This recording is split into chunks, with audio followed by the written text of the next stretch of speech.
दोस्तों आज हम आपको एक बार फिर से फैक्ट्री में ऐसी कमाल की चीजें बनते हुए दिखाएंगे जिन चीजों के बारे में हर किसी को पता होना चाहिए कि ये सब चीजें कैसे बनती हैं। इन सब चीजों के अंदर क्या क्या इंग्रेडिएंट्स डलते हैं। दोस्तों आज की ये वीडियो बच्चा हो या बूढ़ा, लड़का हो या लड़की, हर कोई जरूर देखे, क्योंकि हमारे पानी पीने से लेकर खाने की हर एक चीज फैक्ट्री में कैसे बनती है सबको पता होना चाहिए। दोस्तों अगर आपने ये पूरी वीडियो देख ली तो मैं पूरे वादे के साथ कहता हूँ कि आपकी नॉलेज कई गुना तक बढ़ जाएगी।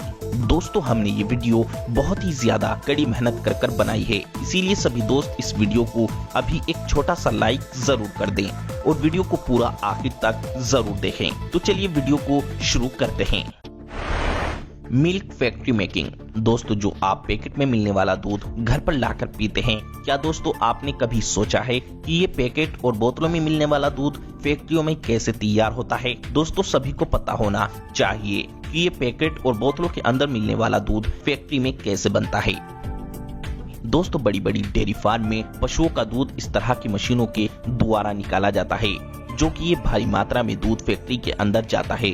दोस्तों छोटे छोटे किसान अपने हाथों से पशुओं का दूध निकालकर अपने पास वाली विलेज डेयरी में अपने दूध को बेचते हैं, जहां पर इनके दूध की जांच होती है। दूध की जांच में फैट, सॉलिड नॉट फैटी की मात्रा, दूध की डेंसिटी, दूध में किसी तरह की मिलावट जैसे कि पानी कितनी मात्रा में मिलाया गया है या फिर नहीं, इस जांच के आधार पर दूध की कीमत के पैसे दूध बेचने वाले को दे दिए जाते हैं और फिर दूध को एक बड़े सारे टैंक में भरकर फैक्ट्री में ले जाया जाता है। फैक्ट्री में दूध को इन मशीनों में डाल दिया जाता है, जो कि ये मशीनें दूध को जमने से रोकती हैं और दूध यहाँ पर 40 डिग्री फ़ारेनहाइट डिग्री सेल्सियस तक ठंडा भी रहता है। फिर ये ठंडा कच्चा दूध एक विभाजक के माध्यम से गुजरता है और दूध से वसा को अलग कर लिया जाता है ताकि क्रीम को निकाला जा सके। इसके बाद इस दूध में विटामिन ई और विटामिन डी को इस दूध में पहुंचाया जाता है, जिससे कि दूध की क्वालिटी को और भी ज्यादा इम्प्रूव किया जाता है और दूध को पेस्चराइज किया जाता है। इस दौरान दूध को गर्म कर उबाल दिया जाता है। फिर दूध का स्वाद बरकरार रखने के लिए इन मशीनों के माध्यम से दूध को ठंडा किया जाता है और फिर इस दूध को पैकेट में भरा जाता है। इसी तरीके से इस दूध को बोतलों में भरा जाता है। फिर इस दूध को अच्छी तरह पैक कर मार्केट में सप्लाई किया जाता है। Egg factory making. दोस्तों क्या आपने कभी सोचा है कि इतने सारे अंडे मार्केट के अंदर कैसे आते हैं? तो चलिए दोस्तों आपको बताते हैं कि भारी मात्रा में अंडे मार्केट के अंदर कैसे आते हैं। दोस्तों जब मुर्गियां 19 हफ्तों की हो जाती हैं, तो उन मुर्गियों को फैक्ट्री में ले जाया जाता है। फैक्ट्री में जाने के बाद मुर्गियां अंडा देना शुरू कर देती हैं। फैक्ट्री के अंदर मुर्गियों के रहने के लिए लाइट का 24 घंटे इंतजाम और टेम्परेचर का तापमान सामान्य रखा जाता है, जिससे कि मुर्गियां हिलती रहती हैं और खुश रहती हैं। इससे अंडे की क्वालिटी बेहतर बनती है। इन मुर्गियों को दिन में 3 बार खाना दिया जाता है। खाने में इन्हें सोयाबीन, गेहूं और चावल दिए जाते हैं। इससे इन मुर्गियों को प्रोटीन भी अच्छा खासा मिल जाता है। इन मुर्गियों को पानी नोजल के जरिए दिया जाता है। हर एक मुर्गी एक साल में कम से कम 300 अंडे देती है। दोस्तों जब मुर्गियां अंडा देती हैं, तो वो अंडा सीधा एक कन्वेयर बेल्ट पर गिरता है, जिससे अंडा ढलान के जरिए नीचे आता है और फिर सारे अंडे एक बड़ी सारी कन्वेयर बेल्ट पर इकट्ठे होकर पैकिंग के लिए आगे जाते हैं।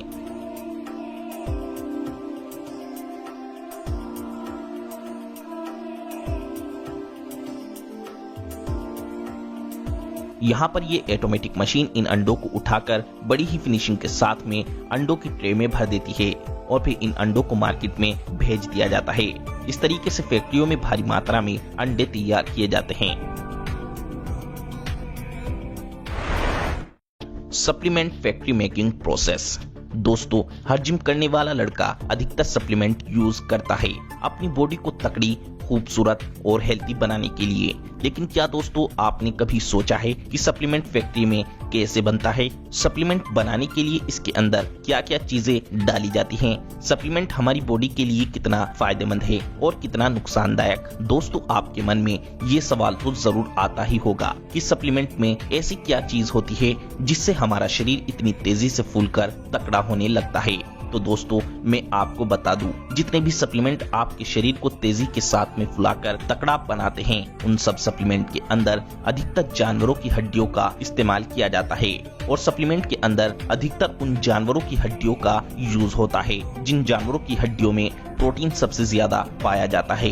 दोस्तों जानवरों की हड्डियों में पाए जाने वाले कैल्शियम की वजह से ही बॉडी बिल्डरों की अधिकतर हड्डियां मजबूत होती हैं और उनके शरीर में भरपूर ताकत पाई जाती है। दोस्तों सप्लीमेंट बनाने के लिए सबसे पहले जानवरों की हड्डियों को क्रश करके उनका पाउडर बनाया जाता है।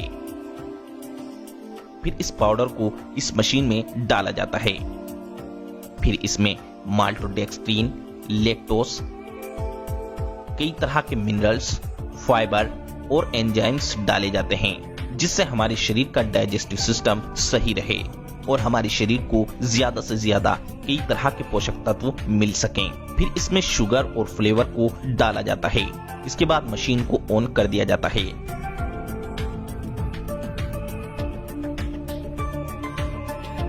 और कुछ देर के बाद सप्लीमेंट पाउडर तैयार हो जाता है। फिर इस सप्लीमेंट पाउडर की लैब में जांच की जाती है। रिपोर्ट सही आने के बाद फिर इस सप्लीमेंट पाउडर को सप्लीमेंट के डब्बों में भरा जाता है और कन्वेयर बेल्ट के जरिए आगे भेज दिया जाता है। फिर सप्लीमेंट के डब्बों में स्पून को डाला जाता है और आगे भेजकर फिर इनके ऊपर ढक्कन लगाए जाते हैं। फिर अलग अलग कंपनियां अपने सप्लीमेंट के नेम, मोहर और सप्लीमेंट के अंदर मौजूद इंग्रेडिएंट्स लिस्ट को चिपका देती हैं। इस तरीके से सप्लीमेंट पाउडर तैयार किया जाता है। और दोस्तों मैं आपको अधिक जानकारी के लिए बता दूं कि हर सप्लीमेंट जानवरों की हड्डियों से नहीं बनाया जाता है, जैसे वह प्रोटीन दूध से बनता है। घी मेकिंग फैक्ट्री। दोस्तों आप जो भी मार्केट से मिलने वाले घी का इस्तेमाल करते हैं, क्या आपको पता है वो घी फैक्ट्रियों में कैसे बनाया जाता है?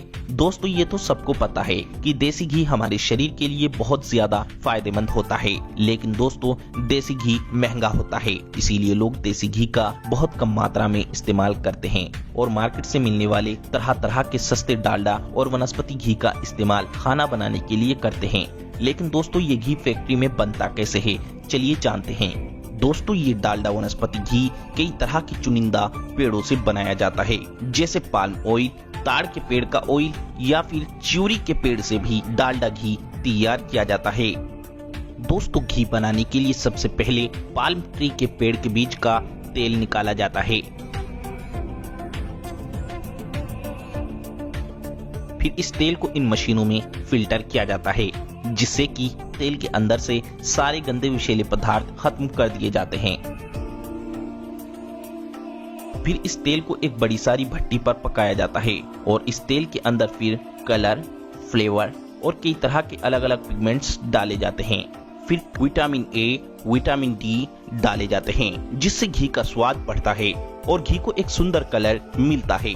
और घी के अंदर डाले गए विटामिन ए और विटामिन डी ये हमारे शरीर को फायदा पहुंचाता है। फिर कुछ घंटों तक इस तेल को पकाने के बाद ये घी बनकर तैयार हो जाता है।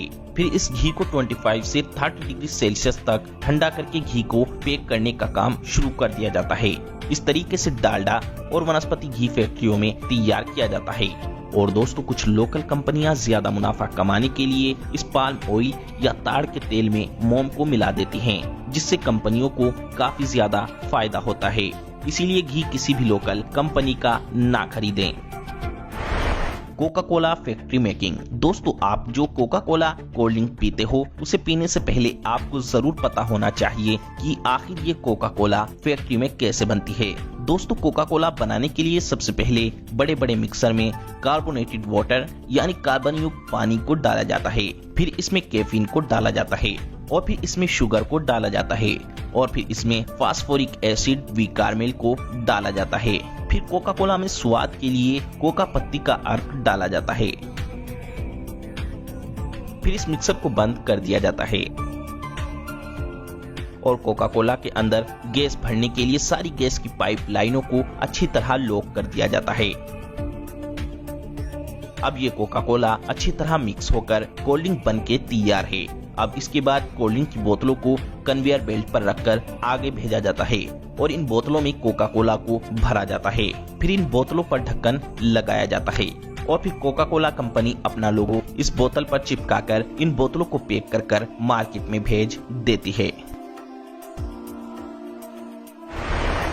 Mineral water manufacturing process. दोस्तों, क्या आपको पता है फैक्ट्री में बिस्लेरी जैसे प्रोडक्ट कैसे बनाए जाते हैं? दोस्तों, फैक्ट्री में बिस्लेरी जैसे पॉपुलर ब्रांड बनाने की शुरुआत होती है। पानी को अलग अलग नेचुरल सोर्सेज जैसे कि ग्राउंड वाटर और नदी से पानी कलेक्ट करके फैक्ट्री में ले जाया जाता है। इसके बाद पानी का ओजोनाइजेशन किया जाता है, जिससे इस प्रक्रिया में कच्चे पानी के माइक्रो बैक्टीरिया मर जाते हैं। फिर पानी को सैंड और कार्बन फिल्ट्रेशन की प्रक्रिया से गुजारा जाता है, जिससे इस प्रक्रिया में पानी के अंदर से रेत और हर तरह के धूल के कण निकल जाते हैं। फिर पानी को रिवर्स ओस्मोसिस प्रक्रिया से गुजारा जाता है। यहाँ पानी के अंदर से लवण, खनिज और नमक को निकाल दिया जाता है। फिर पानी को मिनरलाइजेशन किया जाता है।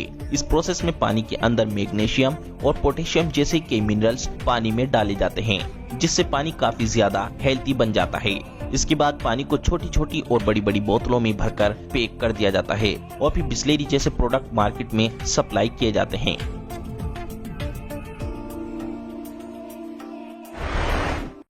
Coconut oil factory making. दोस्तों, कोकोनट ऑयल को कुछ लोग खाने में इस्तेमाल करते हैं, तो ज्यादातर लोग इस कोकोनट ऑयल को अपने सर के बालों पर लगाते हैं। दोस्तों, ये कोकोनट ऑयल हमारे सर के बाल और हमारे पूरे शरीर के लिए बहुत फायदेमंद होता है। लेकिन फैक्ट्रियों में ये तेल कैसे तैयार किया जाता है, आप जरूर जानें। दोस्तों, नारियल का तेल बनाने के लिए सबसे पहले सारे नारियल को इस मशीन में डालकर सारे नारियल के ऊपर से नारियल के भूसे को उतार दिया जाता है। फिर इन नारियल को 2 से 3 दिन धूप में सुखाया जाता है। फिर इन नारियल को इस मशीन में डालकर इन्हें क्रश करके इनका तेल निकाल लिया जाता है और फिर इस तेल को नारियल के तेल की शीशियों में भरकर पैक कर दिया जाता है। और हाँ दोस्तों, सबसे जरूरी बात, हमने ये वीडियो बहुत ही ज्यादा कड़ी मेहनत कर बनाई है, इसीलिए हमारी मेहनत का फल आपका वीडियो को लाइक करना है। दोस्तों, आपके वीडियो को लाइक करने से हमें खुशी मिलती है, जिससे हम आपके लिए अच्छी से अच्छी वीडियो बनाने की कोशिश हमेशा करते रहते हैं। तो दोस्तों, वीडियो को लाइक करें, शेयर करें और चैनल को सब्सक्राइब करके घंटी को जरूर दबाएं।